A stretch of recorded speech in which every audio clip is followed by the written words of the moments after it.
The deepest part of the ocean is not empty. By the Jesse Clark.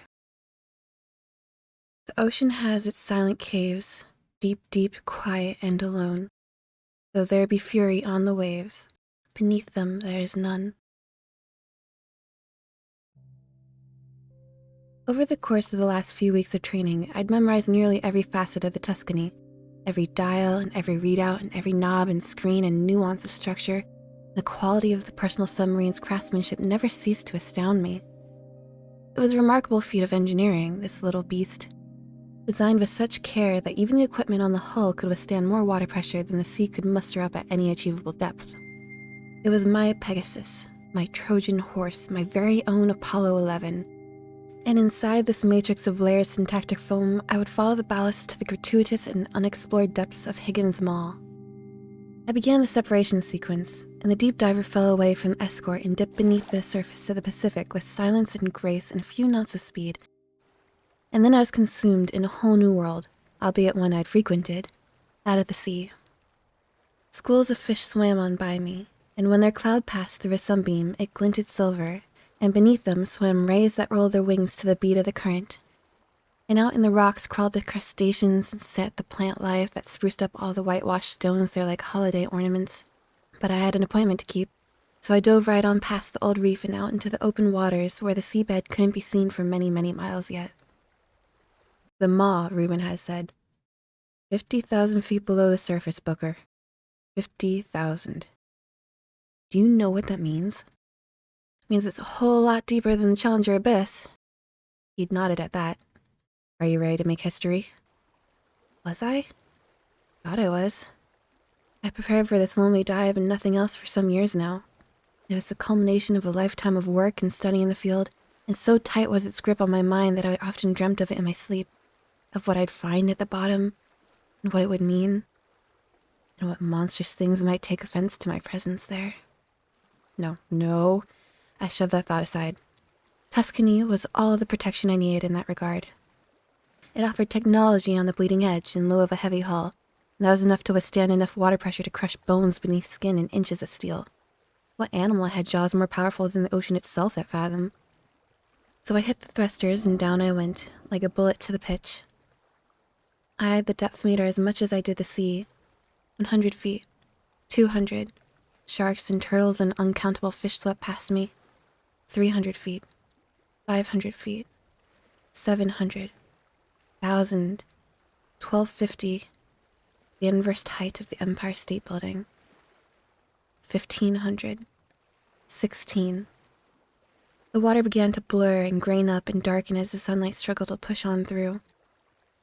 2,000, 25, 3,000, 32, where the light no longer shines. And soon all the light I had to spill glowed to the path ahead and down, where the lights of the Tuscany. I continued the descent for hours. The pressure meter ticked up in spasmic bursts, but up it went. Up, up, up. Soon ticking past the point where the weight of the sea would have crushed the steel of another vessel. 1 mile down. 1.3. 1.6. Where even sperm whales hit their lowest dive. I can now claim with confidence that no mammal on Earth was as deep down at that very moment as myself. And still I dove. 2 miles. 2.1. 2.2. The water was as black as space now, except where the light of the Tuscany pierced through it, and the thickness of the fluid made it look like ink or oil or some kind of alien sludge that smeared up against the reinforced windows and slimed its way across the hull. Things were tight down here, despite the vastness of it all. Yet still I dove. 13,000 feet. The abyssal zone. Pressure stands at 11,000 psi. I saw an angler float by, and was startled by the sheer volume of light spread by the Tuscany that dwarfed its own bioluminescent glow. It swam away, and I dove further. 15,000 feet. 3 miles. 3.1.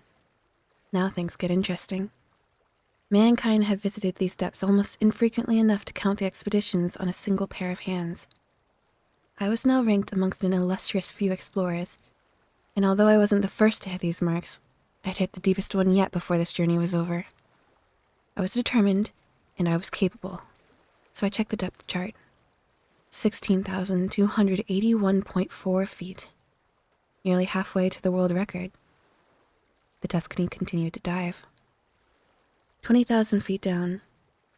The Haddle Zone. Pressure here is 1,100 times what it is at the surface. 22,000 feet. 26. 29,000. The height of Mount Everest. 30. 30.5. 31. The same distance from the surface as a commercial airliner at the peak of its flight. The Challenger Deep, what had previously been the lowest recorded place on the seabed, sat at roughly 36,000 feet below the surface, in the depths of the Mariana Trench. No light from the sun had ever come close, and to the best accounts, life existed there, but only sparsely. And the pressure is unspeakable. But I was going somewhere vastly deeper even than that. All we know is that we found a canyon, Reuben had said. Dwarfs the Grand, sitting dead center in the Pacific seabed, about 12,000 kilometers west of Hawaii and another 900 south, and near as we can figure, some 50,000 feet straight on down. 36,000 feet. There's no tide for the world record. 50,000 feet? Why are we just now seeing it? 36.5. I did it. My heartbeat swept up to a faster rhythm. I was officially a world record holder. No human being in record history had been as deep below the surface as I was at that very moment. New seabed scanning technology helped. Gave us a more detailed topographical map of the hydrosphere than we've ever had before, and once we got back the results, we took a look, and there it was. Just waiting for us, inviting us down. 37.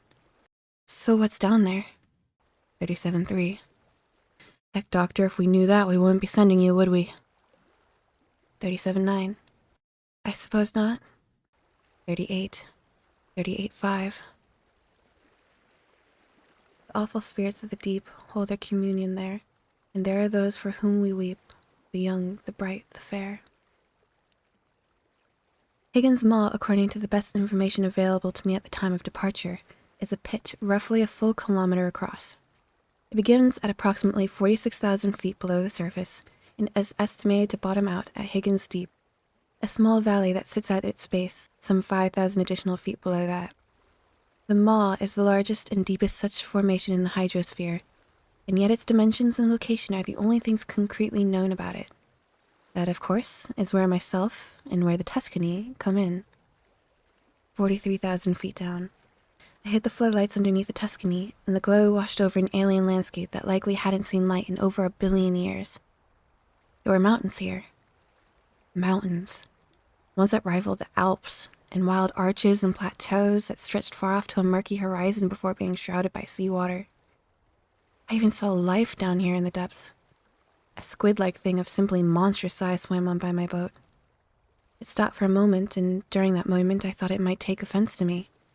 But after looking hard at the Tuscany and brushing a tentacle down the port side, it swam off in search of other things. Atta girl. I descended further. 44,000 feet. 45. And then all of a sudden there it was. The Maw. My mouth hung by the jaw as the sheer scope of the beast came into view.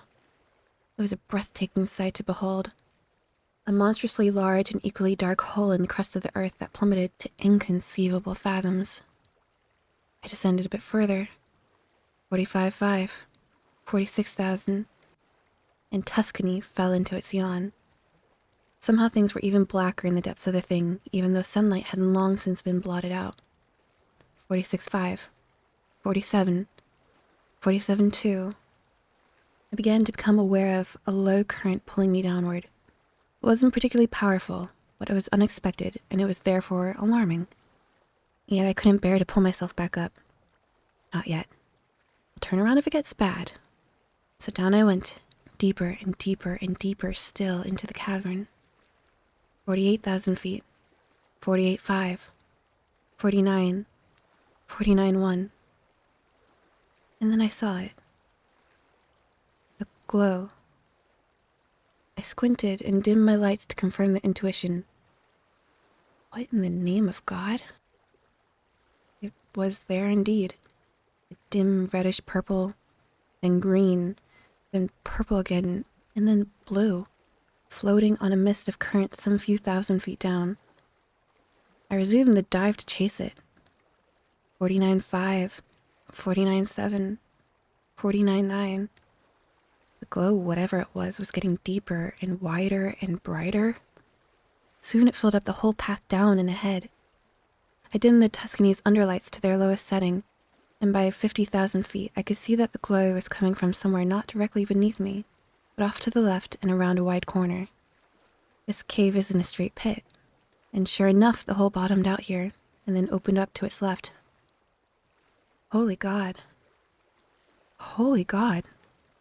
It was a cavern chamber at least a full kilometer up and deep and side to side and across, and only the enormity of its radius maintained the darkness of it despite the presence of thousands of floating bioluminescent pods that pulsed purple and green and blue and red and dimmed in the interim. I took the Tuscany in deeper, and her cameras whirred to life. Calmly the wearied seamen rest beneath their own blue sea. The ocean's solitudes are blessed, for there is purity. The cavern became darker still when the pods faded into the water behind the ship. But there were more things to be seen here than rocks. Tuscany, about a quarter hour after entering the chamber, soon floated on by a bizarrely rope-like plant of utterly impossible size, one that appeared to stretch nearly across the height of the cave and grew wider at the base, although the bottom of it was shrouded in blackness. I took the submarine for a closer inspection and hid her lights to their fullest setting. Click. My heartbeat slammed. There were suction cups on it, each one as big as the Tuscany herself, and they writhed and pulsed across and down the full length of what was now very clearly a tentacle. In a panic, I shoved Tuscany back and away from the thing, but when I tried to turn her around, the base of the hull collided with the beast and stuck fast to one of the cups. I gunned the thrusters and could hear a wet tearing sound as the machine ripped itself free from the cup's grasp. Then the tentacle came to life. It whipped and whirled and smacked around the cave and pressed itself to the roof, and then it fell down, deep beyond where the darkness blanketed the floor. Come on, baby. I hit the thrusters again, and Tuscany rocketed off the way it came, whose glow I hoped would afford me an opportunity to shut the lights off the ship and make my escape. If I were so lucky. But very soon I began to hear and feel the movement of something unspeakably titanic rolling across the floor of the chamber. It rumbled and thundered and shuddered and shook, and soon clouds of dirt and rock flew up out of the black pitch and blanketed the view forward, and I could hear boulders smack against the ceiling of the cave before sinking again to where they'd been. Oh my God. The sound had erupted across the entire breadth of the cave at once. My eardrums nearly burst, and likely would have had it not been for muffling of the explosion provided by the walls of the Tuscany. The Marine shook, too, but she held up her integrity enough for me to fly on past the floating pods, some of which were now knocked about on their sides and rolling, and back towards the yawning mouth of the tunnel that would take me back out into the open deeps. Tuscany buckled and rolled with an impact. A tentacle, I realized, had shot up from the ground and hit the bottom of the ship between her ballasts, but luckily it knocked her with force up towards the tunnel. I rolled Tuscany with the hit and managed to regain some control, and I boosted the thrusters into the turn and up again, now back into the maw. Then I began to climb. 52,000 feet. 51.5. 51. So what's down there? Come on, baby. Come on. Don't you fail me now. Don't you dare fail me now. Heck, Doctor, if we knew that, we wouldn't be sending you, would we? 50.5. 50. 49.9. 49.6. Tuscany ascended with panic speed, and all the while she did, I could feel the rumbling of the tentacle's pursuit in the walls of the pit. It smashed its way through the tunnel and whipped and thrashed, but Tuscany was too quick a runner. 47.5. 47. 46.8. 46.4. 46,000 feet and climbing high. I suppose not. Tuscany burst out of the maw and was about to rocket straight on back up to the surface. But then the tentacle flew out beside her, nearly smashed in her front window. I bent the controls to the edge of their set casing, and Tuscany tanked to the left and up a bit and missed the ground by inches. I hit the lights again to navigate the labyrinth of rocks as I struggled to remount the climb. but in the light of the ship I saw it. These weren't rocks after all. They were other ships. Massive vessels, imperial warships from ages past, bent and crooked and broken at the bottom of the sea, pulled down here by whatever it was that now threw its back to my devouring. The tentacles smashed along behind me. Mainmasts and battlements and flat decks and rusted iron and wooden boat hulls were splintered up and tossed to the wind of the sea, never again to reconvene. I took Tuscany through the nautical graveyard with far, far too much speed for my safety. Under ship towers we went, and through cannon mounts, and past the blades of dead engines and around upended rudders. The cacophony of my flight and the destructive path set by my hunter awoke the life of the place. Fish washed out of holes and cabins and captain's quarters and deep deck stair flights soon joined me in my effort to escape. But it seemed there was no escape to be found here. The entire ground for countless miles shook and rumbled with seismic force. It was thunderously loud, and it picked up speed and violence with time. Tuscany finally flew up to miss a splintered crow's nest atop the mast by less than a foot, and finally used that directed momentum to put away distance between the seabed and herself with as many knots of speed as her thrusters would allow without bursting from the effort. The depth chart began to rise. 45.9, 45.2, 45,000 feet, 44.8. Come on.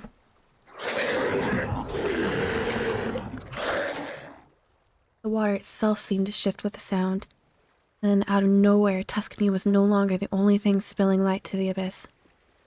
An orange glow flashed across the sea and for an instant illuminated nearly the entirety of its vastness. And it blinked, and then flicked on again and stayed active. I shut off Tuscany's lights to prevent every molecule of power for the ascent. 44.2, 44, 43.7. Besides me in the glow, I could make out other creatures retreating too. Ones of spectacular size, again, that mankind had never catalogued and that I, sadly, would not at all have time to study. There were city bus-sized, manta-ray-shaped things, wrapped up in clouded wisps of transparent jelly, even that squid the size of a building, all flying upwards in a mass panic. I led the charge. 43.1, 42.8, 42.3, 42... I looked behind me and down through the rear window. The maw had moved. It was alive. God almighty, I was in the leviathan's throat. I was in its throat. I saw its tentacle tongue lash out of the maw and collect enough fish to feed a small town. Tuscany rocketed ever upwards as the leviathan whipped even larger tentacles behind it and gained speed with the force of a hurricane.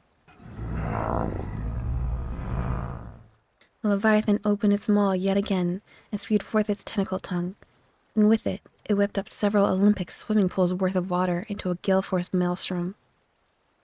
The mammoth squid was caught in its fury, I saw, and then it vanished into the pit forever when the maw snapped shut with a thunderous, echoing snap. Tuscany, meanwhile, continued to rocket upwards and managed to escape the whirlpool by a foot. 39.5, 39, 38.7, 38.2, 38,000 feet and climbing. But the leviathan pursued me relentlessly, riding on the flood of its own current. Its tentacles, each dozens of feet across and mile long, beat the water back and tried to gain speed for their host.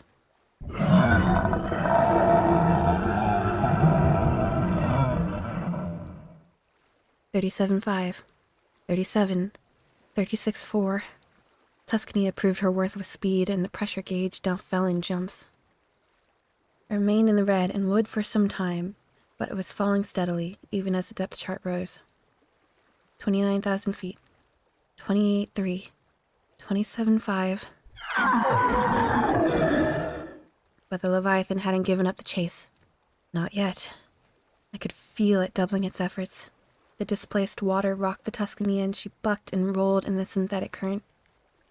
Then I heard the maw open up behind me, and the water began to whip and swirl itself into a frenzy by the ocean load. I punched the thrusters to breaking point. Come on! The encasing's syntactic foam was pressed to its limits. The reinforced glass began to chip, ever so very slightly. But the chips broke into cracks, and those cracks began to crawl across the width of the windows. I checked the gauges. 20,000 feet. 19.8. 19.4.